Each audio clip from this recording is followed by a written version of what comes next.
ومن أحسن قولا ممن دعا إلى الله وعمل صالحا وقال إنني من المسلمين. প্রশ্ন করবেন ফারজানা, আপনি প্রশ্ন করুন। আসসালামু আলাইকুম রহমতুল্লাহি ওয়া বারাকাতুহু। আমি ফারজানা ইউকে থেকে। ওয়ালাইকুম আসসালাম ওয়া রাহমাতুল্লাহি ওয়া বারাকাতুহু। জি বলেন। শেখ, আমার এক দিনী বোন প্রায় 2 বছর হলো মারা গিয়েছেন, কিন্তু উনি মারা যাওয়ার 5 বছর আগে উনি একটা লিখিত ওসিয়তনামা ওনার ভাই বোনদের কাছে দিয়ে গিয়েছিলেন। ওনারা ভাই বোনরা ওনাদের পৈতৃক সম্পদ জমির উপরে সবাই মিলে আর কি একটা বিল্ডিং করছিলেন তখন। আর উনি আমার ওই দিনী বোন ওনার স্বামীর কাছ থেকে 33 লাখ টাকা লোন নিয়ে ওনার সব ভাই বোনরা একসাথে আর কি ওই জমির উপরে বিল্ডিং করছিলেন। তো উনি 2 বছর হলো প্রায় মারা গেছেন। উনি ওনার ভাই বোনদের কাছে একটা লিখিত ওসিয়তনামা করে গিয়েছিলেন যে উনি যদি মারা যান তাহলে ওনার ওই পৈতৃক সম্পত্তি থেকে যেন 1/3 কিছু সহিহ আকীদা ভিত্তিক প্রতিষ্ঠান গুলোতে দিয়ে দেওয়া হয় দান হিসাবে, আর ওনার স্বামী 33 লাখ টাকা যেন লোন পরিশোধ করে দেওয়া হয়। কিন্তু এখনো পর্যন্ত তার ভাই বোনরা কোনো পদক্ষেপ নেয়নি। প্রায় 2 বছর মারা গেছেন। এমনকি ওনার স্বামীর অংশ সম্পদটা কি ওনার, যেটা ওসিয়ত করেছেন ওনার বাবা মায়ের, কার নামে আছে? বাবা মা কেউ নাই ওনার। মানে তো সম্পদটা কার? সবারই শরিকা নাম, ভাই বোনের? জি জি, ভাই বোনের। ভাই বোনের শরিক ওসিয়তের বাস্তবায়ন বা ঋণ পরিশোধ করা পরের পয়সা দিয়ে হয় না, নিজের সম্পদ দিয়ে হয়। এই কথাটি এখানে মনে রাখতে হবে, তাহলে মাসলাটি ক্লিয়ার হয়ে যাবে। উনি যে ওসিয়ত করেছেন, ওসিয়তের আগে ঋণ পরিশোধ করা, কিন্তু ওনার ব্যক্তি মালিকানাধীন যে সম্পদগুলো রয়েছে, যেগুলো শরিকানা রয়েছে, সেগুলো থেকে যতটা তিনি ভাগ পাবেন সেখান থেকে তার স্বামী ঋণ পরিশোধ করবে। কারণ স্বামী ঋণ ও ঋণ, স্ত্রী ঋণ ও ঋণ, আর ঋণের বোঝা নিয়ে গেলে আল্লাহ মাফ করবেন না। আল্লাহ তৌফিক দান করুন তার আত্মীয়দেরকে, ভাইদেরকে। আর তারপরে 1/3 সম্পদ, নিজের সম্পদ থেকে 1/3 সম্পদ থেকে মাদ্রাসা করবেন, মসজিদ করবেন, কাউকে দেবেন, দিতে বলেছেন, ওসিয়তের বাস্তবায়ন করা সেটিও ফরজ। যারা রয়েছেন তার নিকটাতে, তাদের জন্য তার বাস্তবায়ন করা ফরজ, যেহেতু ওসিয়ত তিনি করে গেছেন। কিন্তু যদি আপনার উদ্দেশ্য থাকে মাসলা যে জিজ্ঞাসা করা থেকে যে ওনার ভাই বোনের যে অংশগুলো রয়েছে সেগুলো থেকে ঋণ পরিশোধ করার, না, সেটা কোনো দায়িত্ব নেই তাদের। তাদের নিজের ধন সম্পদ, তারা যদি করে ইহসান করবে। আর এইরকম ওসিয়তের বাস্তবায়ন যে হ্যাঁ তোমাদের সাথে যে ধন সম্পদ গুলি আছে আমার কিছু হবে আর তোমরা কিছু দিয়ে তোমরা একটা মাদ্রাসা করিও না, আবশ্যক না। পরের ধন সম্পদ দিয়ে কিসের ওসিয়ত রয়েছে? নিজের ধন সম্পদে ওসিয়ত হইতে হবে, নিজের ধন সম্পদে ঋণ পরিশোধ করতে হবে। আল্লাহ বুঝার তৌফিক দান করুন এবং আল্লাহ সহজ করুন। আমিন, জাযাকাল্লাহ খায়ের। সেটা আশা করি প্রশ্ন বোনের ক্লিয়ার হয়েছে। কি ওনাকে আনমিউট করে দেবো না? জি জি জি, ক্লিয়ার। জি, জাযাকাল্লাহ খায়ের। তো ইনশাআল্লাহ এই পর্যায়ে প্রশ্ন করবেন এমডি মারুফ রানা, আপনি প্রশ্ন করুন।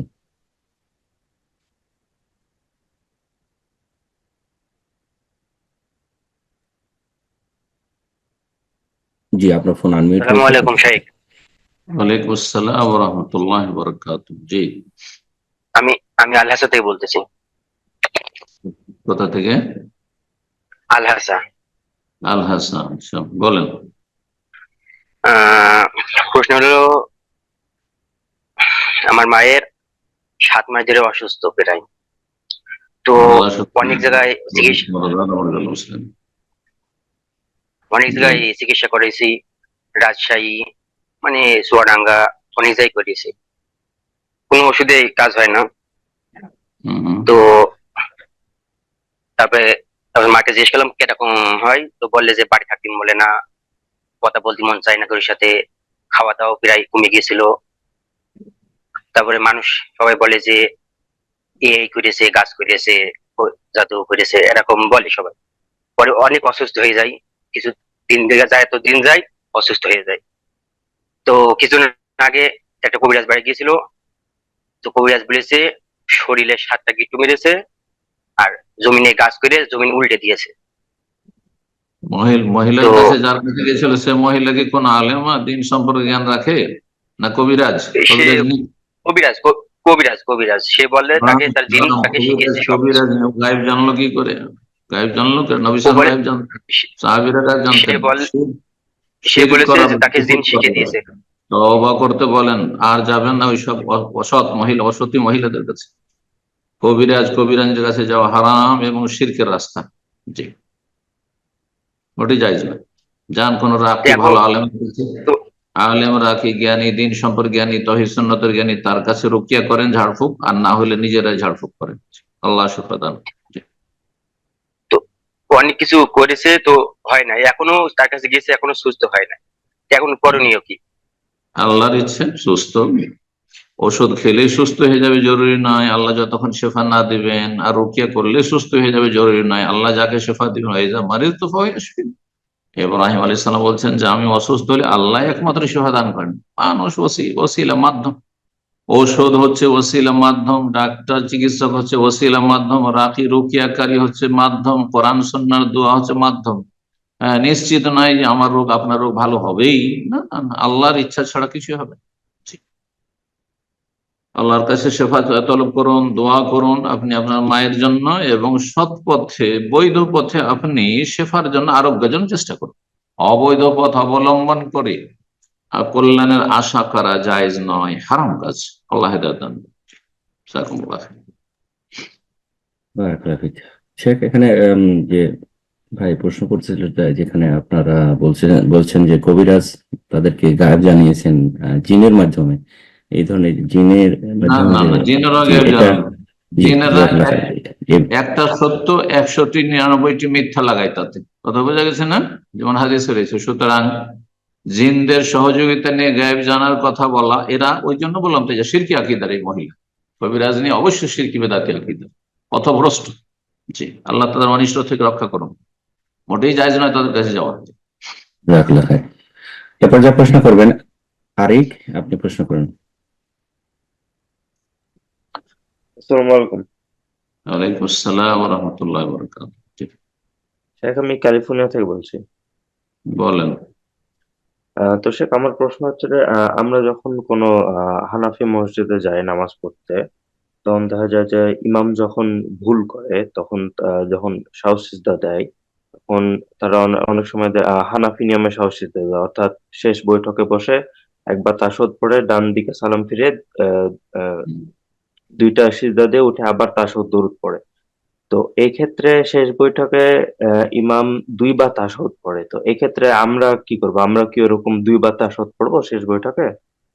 এই মর্মে যে জাযাকাল্লাহ যে খাইর শেখ। হাদিস তারা দলিলে পেশ করে জয়ীফ, আর তাদের আসলে সহিহ জয়ীফের জ্ঞানটাও নেই, আর মযহাবের অধিকাংশ মাসলা মাসাইল জয়ীফ হাদিসের নির্ভরশীল, যার ফলে আমল করে। যেহেতু আমাদের কাছে মূলনীতি হচ্ছে যে 4 মযহাবের প্রত্যেক মযহাবের অনুসারীদের পিছনে সলাত হবে, তারা মুসলিম। হানাফির পিছনে অন্যদের সলাত হবে, শাফির পিছনে অন্যদের সলাত হবে, মালিকের পিছনে হবে, হাম্বলির পিছনে হবে, আহলুল হাদিসের পিছনে হবে। যখন আমরা সালাফিরা এই আকীদায় বিশ্বাসী, তাহলে তাদের ইমামের অনুসরণ করতে হবে। তারা যদি ভুলও করে, ভুল করে বা সহি শুদ্ধ আমলের খেলাফও করে, তাদের অনুসরণ করে ওইভাবে 2 তাশাহুদই পড়েন। তাশাহুদ তো পড়লেন, 2 তাশাহুদ পড়েন, আর তারপরে আপনার এক সালামের মাঝখানে, 2 সালামের মাঝখানে যে তারা করে, সেটা করছে, সেটাই করেন, আপনার সালাত হয়ে যাবে। তারা জানার সুযোগ আছে, তারপরে সহিটা জানলো না, আমল করলো না, তারা গুনাহগার। জি, আপনি তার অনুসরণ করবেন, বিরোধিতা করবেন না সালাম ফিরা পর্যন্ত। সালাম ফিরার পরে যখন মোনাজাত ধরলো, না না না, অবশ্যই এই বেদাতে, তখন আর অনুসরণ নেই। কারণ আপনার ইমাম সে তাকবীরে তাহরিমা থেকে সালাম ফিরা পর্যন্ত, সালাম ফিরা হলে আপনার ইমাম নয়, আপনার জন্য তার অনুসরণ বেদাতের ক্ষেত্রে বা সুন্নতের খেলাফ কাজে জায়েজ নয়। আপনি তাসবিহ তাহরিজ জিকির আজকার করেন বসে পারলেন, আর যদি দেখেন যে এরা বেদাতি মোনাজাত ধরবে, তো সেখান থেকে কেটে পড়ে না। কথা বোঝা গেছে? জি, জাযাকাল্লাহ খাইর। এই পর্যায়ে প্রশ্ন করবেন এনামুল হক, আপনি প্রশ্ন করুন। আসসালামু আলাইকুম রহমতুল্লাহ বারাকাতুহু। শেখ, ওয়ালাইকুম আসসালাম ওয়া রাহমাতুল্লাহি ওয়া বারাকাতুহু। জি, আমার প্রশ্ন হলো সকাল সন্ধ্যার দোয়ার ব্যাপারে, জিকিরের ব্যাপারে আর কথা কি। বলছেন? আহ, আমাদের এখানে তো নামাজ আজানের ওয়াক্ত হওয়ার প্রায় আধা ঘন্টা পরে ফজর আজান নামাজ আরম্ভ হয়, আর আসরের কোন নামাজ দেশ আরম্ভ থেকে হয়। বলছেন? আপনি কোন কোন দেশ? এলাকা থেকে বলছেন একটু মেনশন করে প্রশ্ন করুন, ইনশাআল্লাহ সেটা আমি বারবার বলছেন। লন্ডন থেকে বলছি, নামুল হক, লন্ডন থেকে। আচ্ছা আচ্ছা, বলেন। জি। আমার প্রশ্ন হলো সকাল সন্ধ্যার জিকির সম্পর্কিত। হুম। ফজরের ওয়াক্ত হওয়ার আধা ঘন্টা পরে আমাদের নামাজ হয়, এবং আসরের ওয়াক্ত হওয়ার প্রায় ঘন্টাখানেক পরে নামাজ হয়। তো আমি যদি হুম। ওয়াক্ত হওয়ার পরেই সুন্নত করে মসজিদে যখন যাই, তখন যদি যাওয়ার পথে সকাল সন্ধ্যা জিকির করা আরম্ভ করি, তাহলে কি জিকির হবে নাকি নামাজের পরে করতে হবে, আরম্ভ করতে হবে? না, ওই নামাজের পরের জিকির গুলো যেহেতু সলাতের সাথে রিলেটেড, সেগুলো সলাতের পরের সাথে, বাদাল মাকতুবা ফরজ সলাতের পরে, সেগুলি আগে করতে পারবেন না। আপনি অন্য জিকির করেন, তৌহিদ 100 বার পড়বেন, লা ইলাহা ইল্লাল্লাহ ওয়াহদাহু লা শারীকা লাহু লাহুল মুলকু ওয়া লাহুল হামদু ওয়া হুয়া আলা কুল্লি শাইইন কাদির, অথবা অন্য আম জিকির পড়বেন, 100 বার আস্তাগফিরুল্লাহ পড়বেন, আপনি শত বার আল্লাহুম্মা সাল্লি আলা মুহাম্মদ আল্লাহুম্মা বারিক আলা মুহাম্মদ পড়বেন, এগুলোতে কোনো অসুবিধা নেই।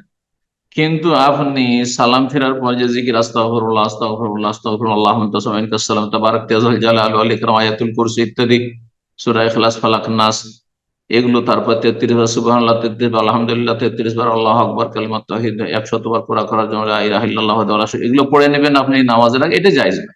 বুঝতে পারছেন?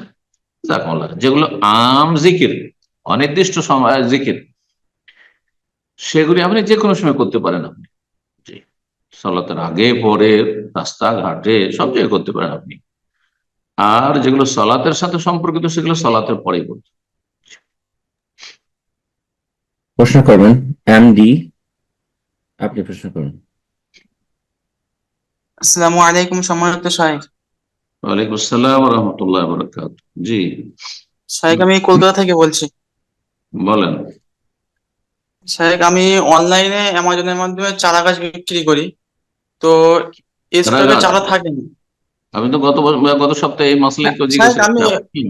আমার হুম। প্রশ্ন ছিল আর কি একটু অন্য ধরনের। তো হ্যাঁ। আপনি আর কি পরামর্শ দিয়েছিলেন যে স্টকে চারা না থাকলে আর কি কাস্টমারের সঙ্গে চুক্তি আগে না করে যদি মার্কেটে পাওয়া যায় তারপর চুক্তি করতে। তো আমি জানতে চাইছিলাম যে অ্যামাজনের সিস্টেম অনুযায়ী যে কাস্টমারের সঙ্গে তো আমি সরাসরি কথা বলতে পারবো না আর কি, ওই অ্যামাজন অ্যাপের মধ্যেই হয় আমার অর্ডারটি অ্যাকসেপ্ট করতে হবে নতুবা ক্যান্সেল করে দিতে হবে। তো এখন যদি আমি এরকম করি যে যখন কোনো অর্ডার অ্যাপস এর মাধ্যমে শোনেন, তাহলে আমি প্রশ্ন করি, অ্যাপস এর মাধ্যমে আপনি অ্যাকসেপ্ট করে নিলেন, আর তারপরে আপনি ম্যানেজ করে দিতে পারলেন না, তখন কি করণীয়? যে আমি এটাই বলতে চাইছিলাম যে যদি আর কি যে যখন অর্ডারটা আসবে তখন আমি মার্কেটে জিজ্ঞাসা করে দেখবো যদি যে এই চারাগুলি পাওয়া যাবে কিনা, যদি পাওয়া যায় তাহলে অ্যাকসেপ্ট করবো, আর না পাওয়া গেলে ক্যান্সেল করবো। জি, জি, তাহলে জি, কি হ্যাঁ, সেক্ষেত্রে জায়েজ হবে? হ্যাঁ, হ্যাঁ, অবশ্যই অবশ্যই, ওইটাই তো মার্কেট, আপনি জিজ্ঞেস করেন ওর মধ্যেই। আপনি এটা ধরবেন আগে মার্কেটে জিজ্ঞেস করেন, বা অলরেডি আগে থেকে যদি আপনি মার্কেটের সন্ধান রাখেন, যে মার্কেটের সন্ধান এগুলো পর্যাপ্ত পরিমাণে আছে, আমি সাপ্লাই দিতে পারবো নিশ্চিত, তা দেন। জি, অনলাইন কাজগুলি সাধারণত এরকমই হচ্ছে। জি। জাযাকাল্লাহ খায়ের। প্রশ্ন করবেন কামরুজ্জামান, আপনি প্রশ্ন করুন। আসসালামু আলাইকুম রহমতুল্লাহ। ওয়ালাইকুম আসসালাম ওয়া রাহমাতুল্লাহি ওয়া বারাকাতুহু। শাহেখ, জি, বাফুফে থেকে বলছিলাম। বলেন। শাহেখ, একটা মাসলা জানতেছিলাম যে একদিন ফজরের সালাতে আমার পাশে একজন মুরব্বী তাশাহুদে যখন বসছি তখন আমার কাছে মনে হয়েছে সালাম ফিরানোর পরে মনে হচ্ছে যে সে বোধহয় ঘুমাই গেছে। হুম। তা আমি তখন ভাবলাম যে হয়তো ঘুমাইয়ে গেছে সে, তা আমি একটু জিকির গুলো একটু শব্দ করে পড়ছিলাম যাতে তার কানে পৌঁছায়। তো কিছুক্ষণ পরে দেখলাম যে আসলে সে ঘুমাই গেছিল। পরে সে এসে পারে তাশাহুদ আবার পড়ে সালাম ফিরাইছে বেশ খানিক পরে। তে আমার মাসলা জানার জন্য তাকে কিছু বলিও নি আমি, ওই বিষয়টা কিন্তু আমার কথাটা বোঝেন, ইমামের সালাম ফেরার আগে আগে তিনি তাশাহুদ পড়েননি? সম্ভবত ঘুমাই গেছিল। যদি তার কারণ একেবারে তাশাহুদ না পড়ে থাকে, ওনার তাশাহুদ পড়ার সময় হচ্ছে ইমামের সালাম ফেরার আগ পর্যন্ত, কথা জি বলছেন। ইমাম সালাম ফিরে দেওয়ার পরে সচেতন হইলো, জাগলো, আর তারপরে সে আত্মাহাত পড়তে লাগলো, তাহলে এটা যথেষ্ট নয়। হ্যাঁ, তাহলে যেহেতু সালাতের একটি রুকুন ফরজ হচ্ছে তাশাহুদ, আর তাশাহুদের দুটো দিকে একটা বৈঠক তো করেছে, কিন্তু আত্তাহিয়াত পড়েনি, সুতরাং তার নামাজ হবে না, পুনরায় সে নামাজ পড়বে, পুনরায় সে সালাত আদায় করবে। আর যদি বিলম্ব হয়ে থাকে, ধরেন বিলম্ব হয়েছে, একটু ঘুমিয়ে গেছিল, আর তারপরে ইমামের সালাম ফিরার আগেই কিন্তু সে সচেতন হয়েছে, তারপর আত্তাহিয়াতটা পড়া হয়েছে, দুরুদে ইখতিলাফ হয়েছে, দুরুদ কেউ সুন্নাত বলেছেন, হানাফি মাযহাবে সুন্নাত, কারো কাছে ওয়াজিব, নামাজ বাতিল, কারো কাছে রুকুন, কিন্তু আত্তাহিয়াতে কোনো ইখতিলাফ নাই কিন্তু। আর তারপরে দোয়া মাসুরা সুন্নাত, সবার কাছে সুন্নাত, মুস্তাহাব, পড়লে ভালো, না পড়লে কোনো অসুবিধা নেই। তাহলে ওই যখন অন্যরা দোয়া মাসুরা পড়ছে তখন সে আত্তাহিয়াত পড়ে নিতে পারলো সালাম ফেরার আগে, তাহলে সালাত হয়ে যাবে, তাহলে সালাত হয়ে যাবে। কিন্তু সালাম ফেরার পরে জাগ্রত হইলো, তারপর দিশারি ইমাম তো সালাম ফিরে দিয়েছে, এখন আত্তাহিয়াত পড়া শুরু করলো, না, নামাজ বাতিল, নামাজ হবে না। জি, এখন আর তার জামাত নাই, জামাত শেষ হয়ে গেছে। জাযাকাল্লাহ খায়ের। এ পর্যায়ে প্রশ্ন করবেন আইয়ুব কাজী, আপনি প্রশ্ন করেন।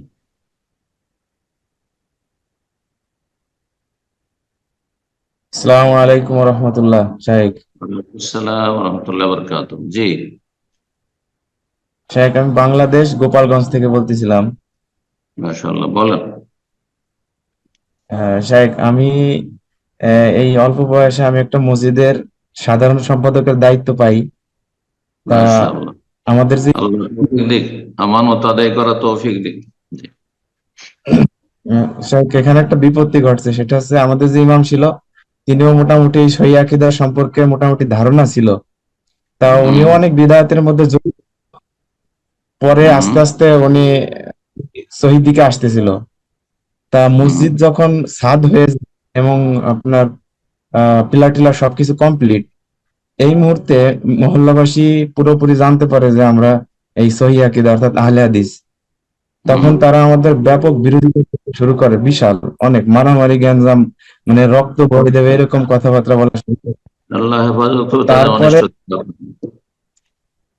জি সাহেব, তারপরে যখন এই শবে বরাত নিয়ে একটু বিরোধিতা করলাম যে শবে বরাত বলে এরকম কিছু নাই, আর হুম, বিশেষ করে ফরজ সালাতের পর এই যে সম্মিলিত মোনাজাত, আর এদের মনে করেন যে আকীদা ভ্রষ্ট পুরোপুরি, আর শিরকে আকীদা। আপনার হয়তো জানা আছে যে আমাদের এই গোপালগঞ্জ পীরের এলাকা, তো এরা হুম, সবাই বেশিরভাগই পীরপন্থী।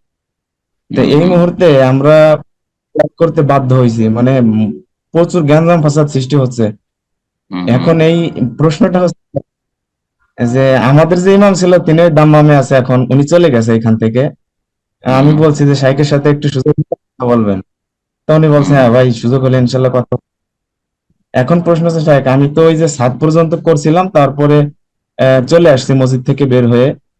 তা এখন ওই আমরা নিয়ত ছিল যে সুন্নাহ প্রতিষ্ঠা করার জন্য, এখন হুম। ওইখানে তো প্রচুর শিরক বিদআত মসজিদে, এখন এর জন্য কি আমরা কোনো ধরনের পাপের শিকার হবো শাইখ? এই বিষয়টাই প্রশ্ন ছিল।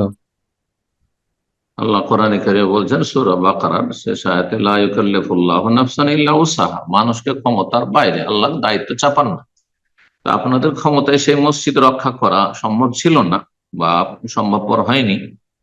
যদি এমনটা হয় যে আপনারা পারতেন না সেটা সামলাতে, সেই জন্য ঝগড়া বিবাদ আর মারামারি দ্বন্দ্ব এড়াতে সেখান থেকে কেটে পড়েছেন, তাহলে জায়েজ কাজ করেছেন, কোনো অসুবিধা নেই।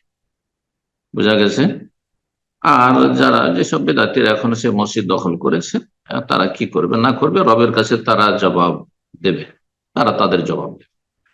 আর যদি আপনার পক্ষে সম্ভব হইতো বা সম্ভব হয়, এমনটা হয় যে সম্ভব আমাদের পক্ষে মসজিদ রক্ষা করা, বেদনা ফিতনা ফাসাদ কলহ বিবাদ মারামারি কোনো হয়তো কিছু হবে না, ইনশাআল্লাহ দলিলের জোরে এবং আইনের জোরে, দেশে আইন আছে, আমরা সে মসজিদের হেফাজত করতে পারবো, তাহলে সেখান থেকে পিছপা হওয়া জায়েজ হবে না তখন।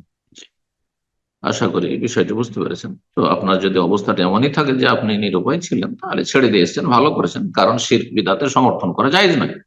যেখানে আপনি হক প্রতিষ্ঠা করতে পারছেন না সেখান থেকে সরে যাবেন আপনি। জি, আল্লাহ হেফাজত করুন। আমিন। প্রশ্ন করবেন বিলকিস খাতুন, আপনি প্রশ্ন করেন।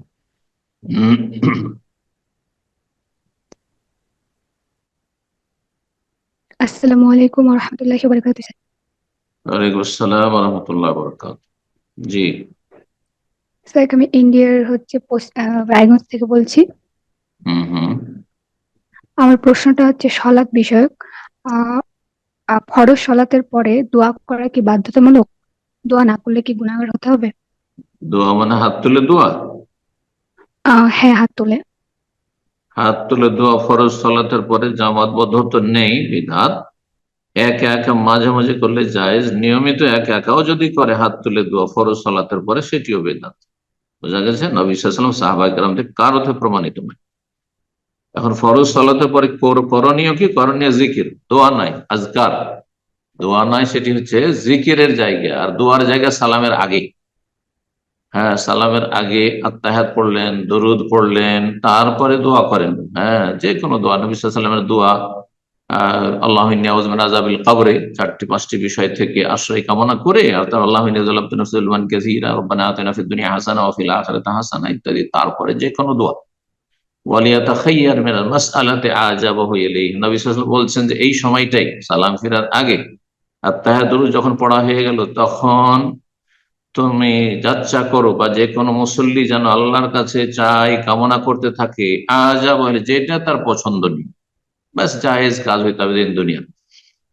আর সেজদায় দোয়া কবুল, দোয়ার জায়গা সেজদার ভিতরে নামাজের মধ্যে, আর আত্তাহিয়াতের পরে, সালাম ফেরার আগে। আর সালাম ফেরার পরের ক্ষেত্রটি হচ্ছে আজকার, জিকির আজকার ক্ষেত্র, ওই জন্য ইস্তেগফার করবেন। আর যেসব জিকির আজকার গুলি হাদিস দ্বারা প্রমাণিত, এই মর্মে আপনি পড়েও নিতে পারেন, অথবা আমাদের বিস্তারিত আলোচনা আছে নামাজের পরে, ফরজ নামাজের পরে জিকির আজকার সব বিস্তারিত আলোচনা আছে, সেখান থেকেও জ্ঞান অর্জন করতে পারে। আল্লাহ আমল করার তৌফিক দান করুন সুন্নত মোতাবেক, এবং বেদাত থেকে আল্লাহ বাঁচিয়ে রাখুন। মাঝে মধ্যে একাকী সালাত, মহিলারা তো একাকী সালাত আদায় করছে, মাঝে মধ্যে দোয়া করে হাত উঠিয়ে কোনো অসুবিধা নেই, জায়েজ আছে, প্রয়োজন আছে, যে কোনো সময় দোয়া করা যেতে পারে। তার মধ্যে একটি সময় হচ্ছে সালাম ফেরার পরে, নেক আমল করলাম, তারপরে একটু হাত উঠিয়ে জিকির আজকার করে একটু হাত উঠিয়ে দোয়া করলাম, কোনো দোষ না। সেটা ফরজের পরে হইতে পারে, সুন্নতের পরে হইতে পারে, কিন্তু নিয়মিত বাঁধা ধরা একেবারে শুরু করে দেবেন না। জি, জাযাকাল্লাহ খায়ের। প্রশ্ন করবেন সিরাজুল এসকে, আপনি প্রশ্ন করুন। আসসালামু আলাইকুম ওয়া রাহমাতুল্লাহি ওয়া বারাকাতুহু। ওয়ালাইকুম আসসালাম ওয়া রাহমাতুল্লাহি ওয়া বারাকাতুহু। কেরালা থেকে বলছি শেখ। মাশাআল্লাহ, বাঙালি কেরালায়। চলো, কেরালায় কাজে এসেছি। কাজে আল্লাহ বরকত দিক, আল্লাহ হেফাজত করুক। চীনে থেকে বাঁচার পদ্ধতি একটু জানতে চাচ্ছি। কিসের? জিন। জিন? জি হ্যাঁ। কেন, জিন কি করছে? জিন তো মানুষকে ভয় পায়। জিন মানুষকে ভয় পায়, কিন্তু মানুষকে ভয় দেখাচ্ছে বলছে, এরকম মানুষকে ভয় দেখাচ্ছে, মানুষের দুর্বলতা পেয়েছে, মানুষকে ধরেছে, মানুষের কোন দুর্বলতা পেয়েছে, ছিদ্র পেয়েছে, সেজন্য ভয় দেখাচ্ছে। কিছুই করতে পারবে না। মুমিন ব্যক্তি যে 5 ওয়াক্ত নামাজ পড়ে, সালাতের পরে জিকির আজকার করে, সকাল সন্ধ্যার জিকির আজকার করে সুন্নতি, আর তারপরে বাড়িতে কাবিরা গুনাহ নেই, বাসায় কাবিরা গুনাহ নেই, নাপাক হয়ে দীর্ঘ সময় নামাজের সময় নাপাক হয়ে পড়ে থাকে না, তাকে জিন কখনো তার ক্ষতি করতে পারবে না, এবং স্থায়ী হতে পারবে না তার কাছে জিন, কোনো অনিষ্ট করার জন্য কষ্ট দেওয়ার চেষ্টা করবে, কিন্তু জিন লাঞ্ছিত হয়ে, ধিকৃত হয়ে পলায়ন করবে। বাড়িতে বাসাতে যেখানে আছেন সেখানে সূরা বাকারা নিয়মিত পড়ার চেষ্টা করবেন অতিরিক্ত। ইন্নাশ শায়তানা ইয়ানফিরু মিনাল বাইত আল্লাযী ইউকরা ফীহি সূরাতুল বাকারা, যেই বাড়িতে সূরা বাকারা নিয়মিত পাঠ হয় সেখান থেকে শয়তান পলায়ন করে, টিকতেই পারে না। জিকির আজকার করলে শয়তান, জিন শয়তান ভয় করবে। সূরা জিনে রয়েছে যে জিনেরা প্রথম মানুষকে ভয় করত, তারপরে যখন দেখলো যে আরে যাদেরকে ভয় করছি এরাই তো আমাদেরকে ভয় করে, আর আমাদের জন্য এরা কিছু উৎসর্গ করছে, বলিদান করছে, আমাদেরকে সন্তুষ্ট করার জন্য কিছু বনে জঙ্গলে নদী নালাতে ফেলে যাচ্ছে, যে জিন খুশি হবে তো আমাদের ক্ষতি করবে না, তখন তারা মানুষকে ভয় দেখানো শুরু করলো। তাহলে বোঝা গেল জিনের সাহস বেড়েছে শিরকের কারণে, আল্লাহর জমিনে শিরকের কারণে, জিনের সাহস বেড়েছে বেদাতের কারণে, জিনের সাহস বেড়েছে বিভিন্ন কাবিরা গুনার কারণে, হারামে লিপ্ত থাকার কারণে, নাপাক হয়ে থাকার কারণে। আর বেশি রাগান্বিত হবে না, রাগকে কন্ট্রোল করে। রাগের সময় জিন আবার অ্যাটাক করে। হ্যাঁ, রাগকে দমন করার চেষ্টা করবেন, আল্লাহ হেফাজত করুন। জি। আর নিয়মিত জিকির আজকার করবেন, ফরজের পরে সুন্নত নফল, ইনশাআল্লাহ জিন পালিয়ে যাবে। প্রশ্ন করবেন আলমগীর, আপনি প্রশ্ন করুন। আসসালামু আলাইকুম রহমতুল্লাহ বরকাত। ওয়ালাইকুম আসসালাম ওয়া রাহমাতুল্লাহি ওয়া বারাকাতুহু। জি। মুর্শিদাবাদ ধুলিয়ান থেকে বলছি। বলেন। আমার প্রশ্নটা হচ্ছে যে কবরস্থানে যে আমরা মাটি টাটি দিচ্ছি, তো ওই বাঁশের ঝাড়গালা বেরিয়ে যাচ্ছে, তো আমরা শুনেছি তো মানে কবরস্থানে হাঁটাও যাবে না, তো সেই বাঁশগালা মানে বিক্রি করা হচ্ছে, তো ওই কবরস্থানের উপরে চলাফেরা করে বাঁশগালা কাটাকুটি হচ্ছে, তো ওই বাঁশগালা মানে ফালাটি করেই মানে কবরস্থানটাকে ঘেরা হচ্ছে। আর কবরস্থানে মানে 30 বছর মতন হেয়ালো লাগছে মাটি দেওয়ার উপরে, আবার ফের মাটি দিয়ে আবার ফের মানে মাটি দেওয়া চালু করেছে, তো এই বিষয়ে একটু জানতে চাইছি। কবর মাটি দিয়ে আবার তারপরে কবর দেওয়া? হ্যাঁ জি।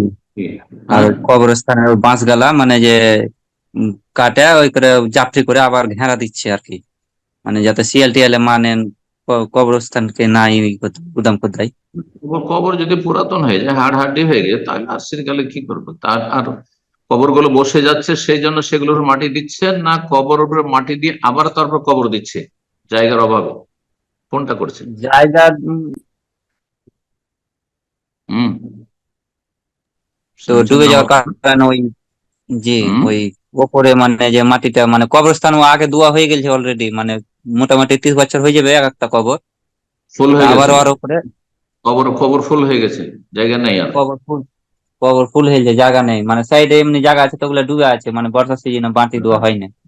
তো সেই জন্য ওর উপরে মাটি ফেলে আবার তারপরে কবর দিবে, এটাই? জি জি জি। যদি জায়গার অভাব না থাকে, গ্রাম অঞ্চল হয়, জায়গার অভাব নাই, তাহলে এটা করা ঠিক নয়, বুঝছেন? বিনা কাজ, আল্লাহর জমিন পড়ে আছে, আল্লাহর জমিন কবরস্থান, নতুন কবরস্থান, হ্যাঁ গোরস্থান খরিদ করবে, আর মানুষরা নিজের গরজে, হ্যাঁ নিজের আত্মীয় স্বজন মারা যাবে তাদের গরজে তারা তাতে দান করবে, এখানে জাকাতের পয়সাও লাগানো জায়েজ নয়। জি।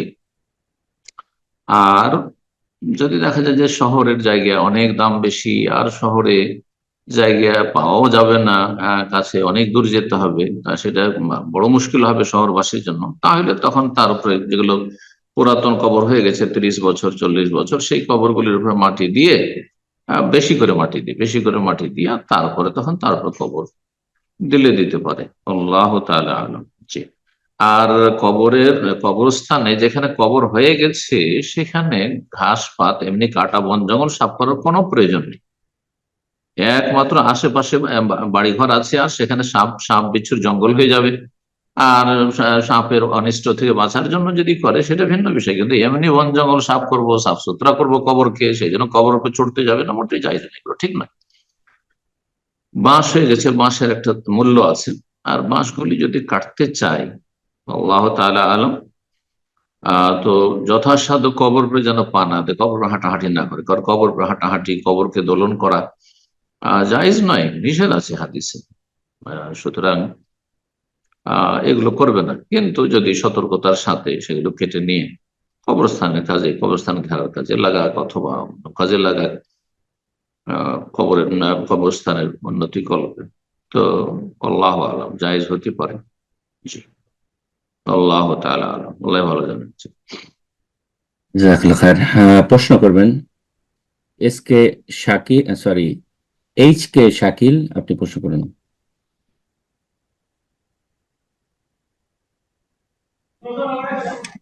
আসসালামু আলাইকুম রহমতুল্লাহ। ওয়ালাইকুম আসসালাম ওয়া রাহমাতুল্লাহি ওয়া বারাকাতুহু। জি। মালয়েশিয়া থেকে বলছিলাম। মালয়েশিয়া, মাশাআল্লাহ, বলেন। জি শায়েখ, আমি তো আপনার ওই প্রবাসী, এখানে আপনার নাইট শিপ আর হচ্ছে ডে শিপ, এক সপ্তাহ নাইট এক সপ্তাহ ডে।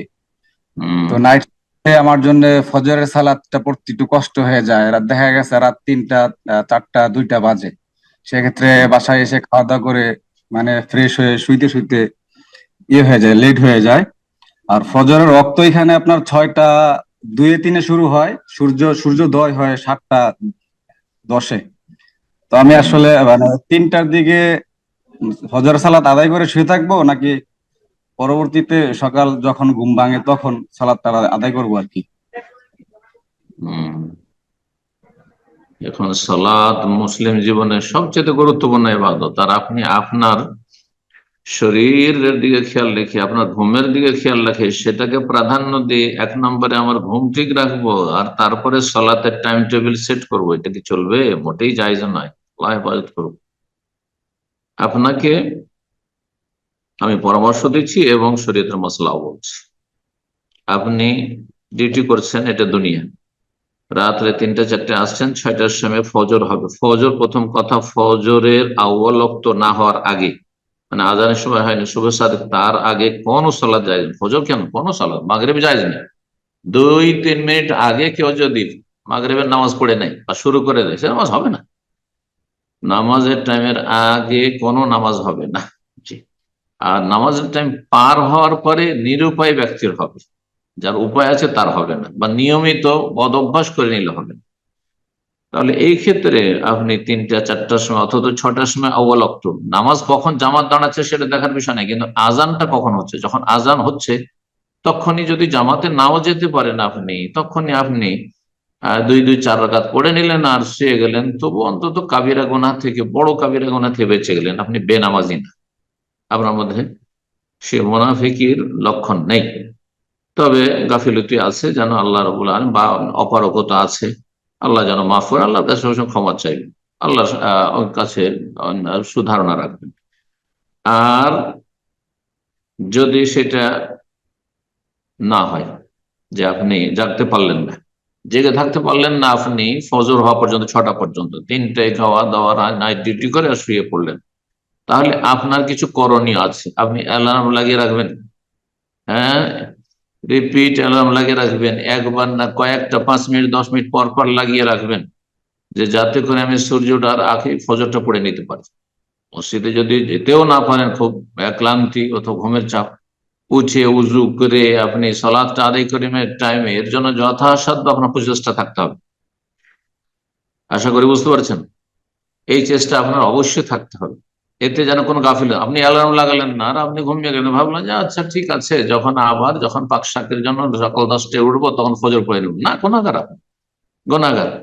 আপনি অ্যালার্ম লাগিয়েছেন, প্রতিদিন আপনি অ্যালার্ম লাগিয়ে ঘুমাবেন, রাত 3টায় ঘুমাচ্ছেন, 3 ঘন্টা পরে। আমাদের এখন সৌদি আরবে দামামে এত রাত ছোট হয়ে গেছে যে আমরা 12টার আগে সাধারণত ঘুমানো হয় না। 12টায় ঘুমালে ফজরের আজান 3:15 3:30 হয়ে যায়, 3.5 ঘন্টা। যে তাহাজ্জুদ পড়বে তার কি হবে? তার তো 2.5 ঘন্টা ঘুম হয়নি। কিন্তু আমরা সকালবেলা ফজর পড়ার পরে বাকি ঘুমটাকে পুরা করতে হয়।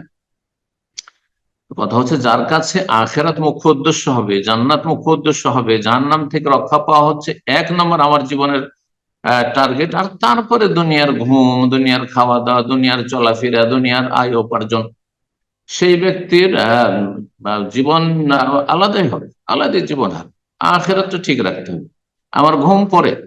সুতরাং আপনাকে পরামর্শ দেবো, হয় আপনি অ্যালার্ম লাগিয়ে ঘুমান, শক্ত অ্যালার্ম, একাধিকবার অ্যালার্ম লাগান, আর উঠে আপনি সালাত পড়ার চেষ্টা করবেন। মাঝে মধ্যে পারলেন না, মাঝে মধ্যে পারবেন আপনি, হ্যাঁ, যদি না পারেন তারপর অ্যালার্ম যে কখন বন্ধ করে দিচ্ছেন আপনি দিশেই পাচ্ছেন না, তাহলে আল্লাহ মাফ করবেন, যে বান্দা আমার চেষ্টা করেছিল কিন্তু উঠতে পারেনি। আপনি অ্যালার্ম লাগাবেন না, আরে একসাথে 5-6 ঘন্টা একটানা ঘুমিয়ে নি, কারণ ঘুমটা মাঝখানে ডিস্টার্ব হলে আবার 1 ঘন্টা আমার লস যাবে। সেই জন্য রাত 3টায় ঘুমালেন আর সকাল 9টায় উঠবেন বা 10টায় উঠবেন, আর তারপরে পড়বেন, অথবা জোহরের সময় আপনি ফজর পড়বেন, এটা হারাম, জায়েজ না, কাবিরা গুনাহ। আল্লাহ তৌফিক দান করুন এবং ইমানে আল্লাহ বল দান করুন, ইমানের শক্তি দান করুন। আল্লাহর আমার কাছে সবসময় আল্লাহর কাছে শক্তি চাইবেন, আল্লাহুম্মা আইন্নি আলা যিকরিকা ওয়া শুকরিকা ওয়া হুসনি ইবাদাতি। যার যে চেষ্টা থাকে আল্লাহ তাকে তৌফিক দিয়ে থাকে, ওয়াল্লাযীনা জাহাদু ফীনা লানাহদিয়ান্নাহুম সুবুলানা, যা আমার পথে সর্বাত্মক প্রচেষ্টা চালাবে। দুনিয়ার জন্য চেষ্টা চালিয়ে সাধারণ মানুষরা কত এগিয়ে চলে যাচ্ছে, ফকিরের ছেলে, গরিবের ছেলে, হ্যাঁ, সে আপনার ধনকুপ হয়ে যাচ্ছে, কিছুই ছিল না তার। যেই ব্যক্তি ফুটপাতে ঘুরে বেড়াচ্ছিল সেই ব্যক্তি নেতা হয়ে বসে আছে, রাষ্ট্রীয় ক্ষমতায় গিয়ে বসে আছে।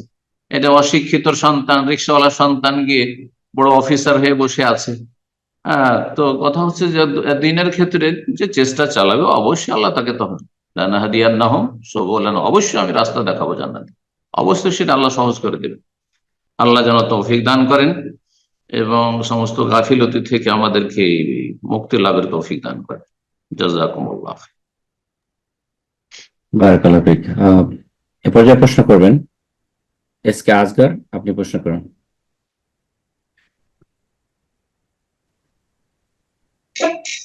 আসসালামু আলাইকুম রহমতুল্লাহ, সে কেমন আছেন?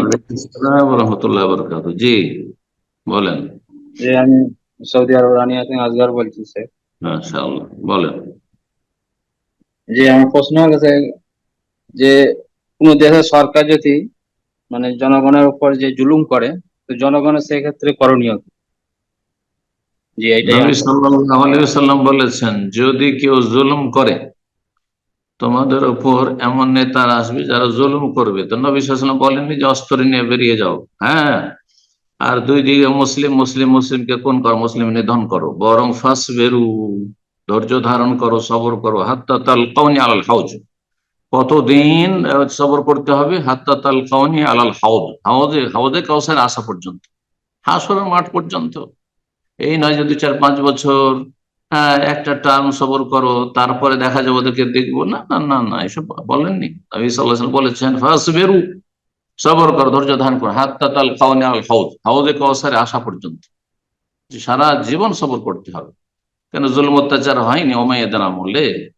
সাহাবায়ে কেরামদের উপর জুলুম অত্যাচার হয়নি? হাসান হোসেনের সাথে অবিচার হয়নি রাদিয়াল্লাহু তাআলা আনহু? অন্যান্য আর সাহাবায়ে আব্দুল্লাহ বিন জুবাইর জুলুম অত্যাচার হয়নি? হাজ্জাজ বিন ইউসুফ এসে মক্কা আক্রমণ করেনি? তো জুলমের ইতিহাস তো খুব প্রাচীন ইতিহাস, যুগে যুগে জুলুম হয়েছে। আল্লাহ রাব্বুল হেফাজত করুন। কাবিল যখন হাবিলকে মারতে চাইলো, তখন কি হাবিল বলেছিল আমিও তোকে মারবো, তুই মারবি আমি মারবো? না, বলেছেন যে লাইন বাসাত্তা ইলাইয়া ইয়াদাক লিতাকতুলানি মা আনা বিবাসিতি ইয়াদি ইলাইক, তুমি যদি আমাকে খুন করতে এগিয়ে আসো, আমি কিন্তু আমার হাত বাড়াবো না, আমি তোমার দিকে হাত উঠাবো না, তোমাকে আমি মারবো না। ইন্নী আখাফুল্লাহ রাব্বুল, আমি আল্লাহকে ভয় করি।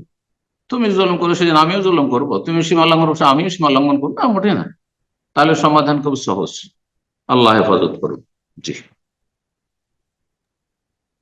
আমিন। প্রশ্ন করবেন এমডি জাহিদ হাসান, আপনি প্রশ্ন করুন।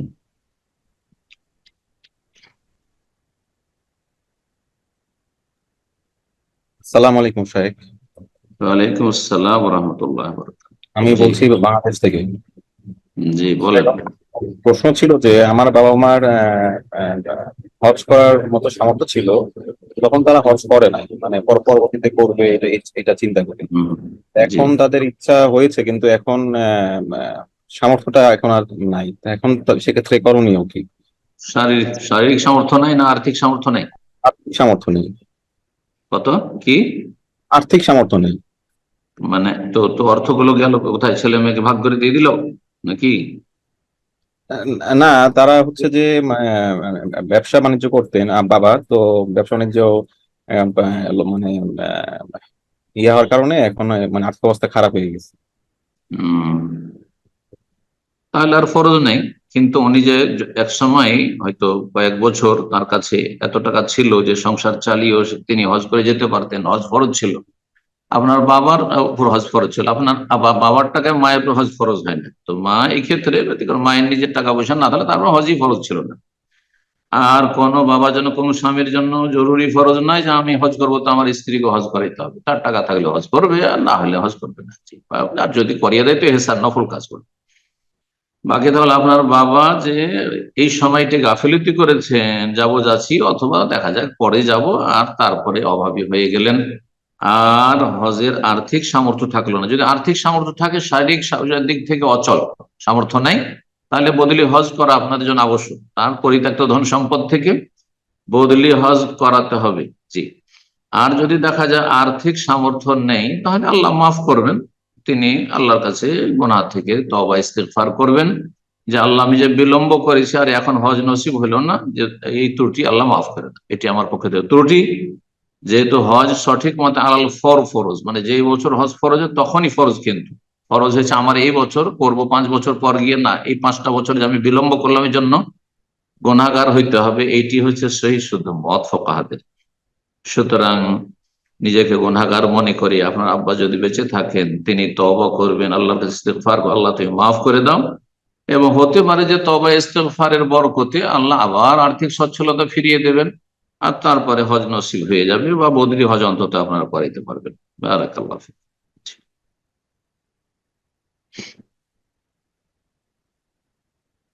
জি।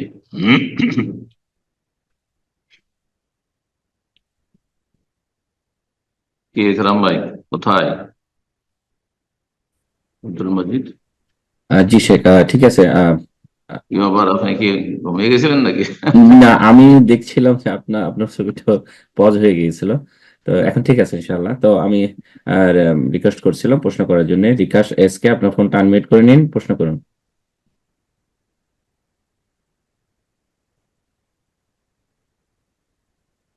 আমরা প্রোগ্রামে একদম শেষ পর্যায়ে চলে এসেছি, তো সময় বেশি। জি, আপনার ফোন আনমিউট হয়েছে, আপনি প্রশ্ন করুন বিকাশ এস কে। জি জি।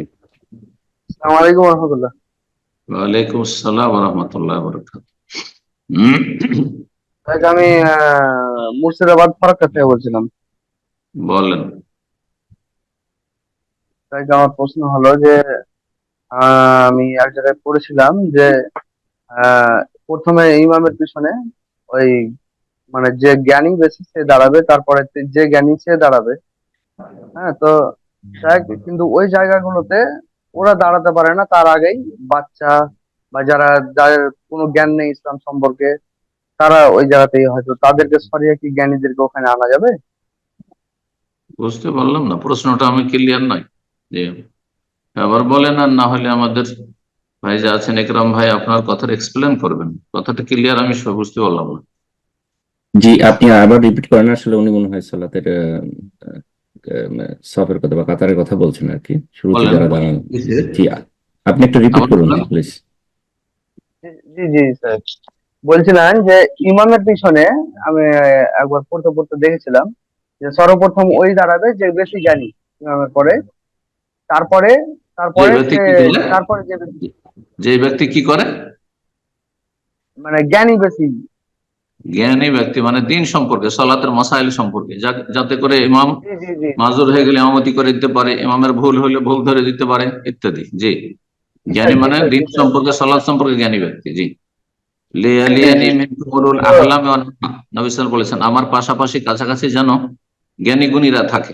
জি, জি, জ্ঞানী কিন্তু দুনিয়ার জ্ঞানী। তার পরিবর্তে সাহেব মানে জ্ঞানীদের আগে ধরেন কি বা বাচ্চা বা যাদের জ্ঞান নেই, বয়স্ক মানুষ কিন্তু জ্ঞান নেই, তারা সামনে ওখানে হয়ে যায়, কিন্তু তাদেরকে সরিয়ে কি জ্ঞানীদেরকে এখানে আনা যাবে? না, তাহলে জ্ঞানীরাকে আগে আসতে হবে। এর মানে এই নয় যে আগে থেকে বাচ্চা চলে এসছে অথবা বুড়ো মানুষ চলে এসছে, অজ্ঞ মানুষ চলে এসছে, তোকে বলে তুমি সরে যাও, আমি এলাম, আমি বসবো এখানে। না, ওটাই জায়েজ নয়। এখানে বলা হয়েছে যে হে জ্ঞানীরা, হে আলেমরা, হে হাফেজরা, হে কারীরা, হে মসজিদে ইমামতি করতে যোগ্যরা, তোমরা ইমামের কাছাকাছি অবস্থান নাও, মানে আগে থেকে আসো, আর আগে থেকে এসে ইমামের কাছে জায়গা নাও। বোঝা গেছে না? যাতে করে ইমামের কোন সময় এমার্জেন্সি হয়ে গেলে সে সরে গেল, আর তারপরে ইমামতিটা করে দিতে পারলেন আপনি। হ্যাঁ, কোরআন শুদ্ধ পড়তে পারেন, তারপরে আপনি সালাতের মাসলা মাসাইল জানেন, বা সালাতে কোন জায়গায় সহ হইলো, কোন জায়গাতে ভুল হইলো, অথবা কোন জায়গাতে ইমাম থেমে গেল তেলাওয়াত করতে, আর পারছেন না, তাকে আমি লোকমা দিয়ে এগিয়ে দিলাম, হ্যাঁ, সহযোগিতা করলাম, এগুলো যারা করতে পারে। কিন্তু এর মানে এই নয়, তবে একবারে বাচ্চারা এসে গ্যাদারিং করবেন ইমামের জায়গাতে, আগে থেকে এসে বাচ্চারা বসে আছে আজানের আগে থেকে, না না, ওরা বাচ্চারা একটু ডানে বামে বসবে, যাতে করে এইরকম জায়গাতে এমন যোগ্য ব্যক্তি বসে। ওই রকমই যারা গুনাহগার, হ্যাঁ, বিভিন্ন গুনাহে জড়িত রয়েছে, মুখ খেয়ে সিগারেটের গন্ধ আসছে, জর্দার গন্ধ আসছে, হ্যাঁ, শরীর কাপড় চোপড়ে এত ময়লা আছে যে গন্ধ আসছে, আর ইমামের কাছাকাছি এসে বসছে, না, এদের জন্য উচিত নয় যে ইমামের কাছাকাছি এসে বসে, একটু দূরে সরে বসে। জি। জাযাকাল্লাহ খায়ের। এরপর আমি সর্বশেষ প্রশ্ন নেব আমরা আজকে, যেহেতু অনেক সময় হয়ে গেল। আজকে এই প্রশ্নের মাধ্যমে আমাদের আজকে দর্শ শেষ হবে ইনশাল্লাহ। যারা অনেকে হ্যান্ড রেজ করেছেন, প্রশ্ন করতে পারলাম না, ইনশাল্লাহ আগামী সপ্তাহে শুরুতে এসে হ্যান্ড রেজ করবেন। আপনাদের প্রশ্নগুলো আমরা আগামী সপ্তাহে নেওয়ার চেষ্টা করবো ইনশাল্লাহ। আজকের প্রোগ্রামের সর্বশেষ প্রশ্ন করবেন সাজিদ। সাজিদ, আপনি প্রশ্ন করুন।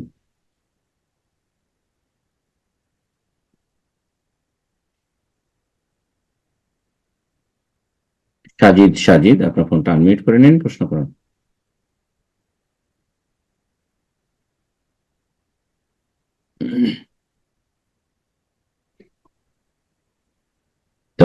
সম্ভবত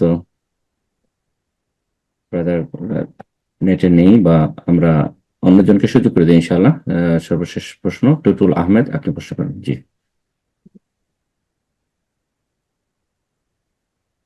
আসসালামু আলাইকুম সাহেব। ওয়ালাইকুম আসসালাম ওয়া রাহমাতুল্লাহি ওয়া বারাকাতুহু। আমি বাংলাদেশ থেকে বলছিলাম। জি, বলেন। সাহেব, আমি এর আগেও প্রশ্ন করছিলাম কিন্তু নেট প্রবলেমের কারণে বুঝতে পারিনি। তো আমার কোশ্চেন হলো এই যে মসজিদের সামনে অনেক কবর ছিল, তো কবর ছিল, অনেকেই বলতেছে মসজিদ বড় করার সময় এটা মসজিদের ভিতরে ঢুকে গেছে, এটা একদল বলতেছে ঢুকে গেছে, একদল বলতেছে ঢুকে যায়নি, সামনে আছে। আর আরেকটা হলো যে 40 বছর হয়ে গেলে কি সেখানে মসজিদ তৈরি করা যাবে হারার স্থানান্তর না করে? কবরের চিহ্ন কি ছিল না কবরের চিহ্নই না, ছিল না? চিহ্ন ছিল বলছিল না, চিহ্ন ছিল না, চিহ্ন ছিল না। চিহ্ন না থাকলে অসুবিধা নেই। চিহ্ন যদি না থাকে আর দুই একজন বলছে এখানে কবর ছিল, এর ভিত্তিতে মসজিদ করা যাবে এমন কথা নেই, মসজিদ করা যাবে। যদি বাই চান্স দেখা যায় মসজিদ করতে শুরু করে দিয়েছে আর তারপরে হাড়াহাড্ডি দু একটা পাওয়া গেছে, তাহলে সেগুলি সসম্মানে উঠিয়ে কবরস্থানে এক কিনারে দাফন করে দেবে। কিন্তু হ্যাঁ, একটা হাড়ি পাওয়া গেছিল।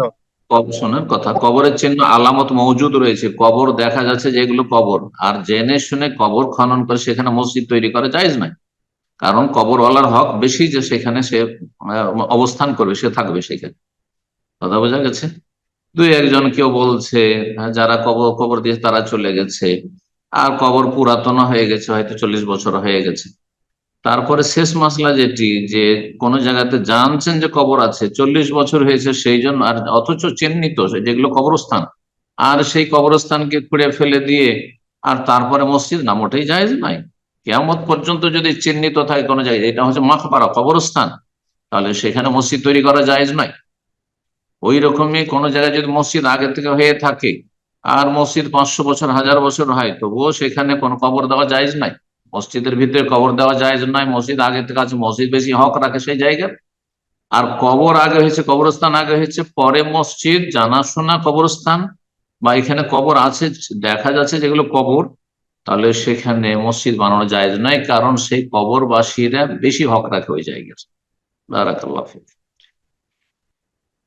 জাযাকাল্লাহ খায়ের শেখ। তো আজকে ইনশাআল্লাহ এখানে শেষ করা যাক। শেখ দোয়া করে আজকে শেষ করে দেন। আল্লাহ সুবহানাহু আপনাকে জাযাকাল্লাহ দান করুন। আমাদের থাকলেন বিভিন্ন দেশ থেকে, আল্লাহ রাব্বুল আলামিনের কাছে দোয়া করি আল্লাহ রাব্বুল আলামিন আমাদের সকলের হেফাজত করেন, সমস্ত দিন দুনিয়ার ফিতনা ফাসাদ থেকে, অশান্তি থেকে আল্লাহ রাব্বুল আলামিন আমাদেরকে রক্ষা করেন, এবং শান্তি প্রতিষ্ঠা রাখার আমাদেরকে যথাসাধ্য তৌফিক দান করেন।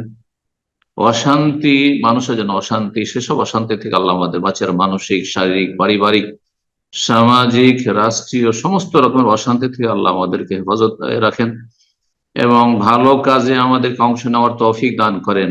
নাশকতা থেকে আল্লাহ বাঁচিয়ে রাখেন, ফিতনা ফাসাদ থেকে আল্লাহ বাঁচিয়ে রাখেন, আমাদেরকে জালেম হওয়া থেকে আল্লাহ বাঁচিয়ে রাখেন। আমাদের দ্বারা যেন কারো উপর জুলম অবিচার না হয়, এবং আমরা যেন কোন জালেমের কাছে মজলুম না হয়ে যায়। আল্লাহ আমাদের সকলের হেফাজত করেন, দিন দুনিয়া সার্বিক কল্যাণ দান করে। রব্বানা আতিনা ফিদ দুনিয়া হাসানা ওয়া ফিল আখিরাতি হাসানা ওয়া কিনা আযাবান নার।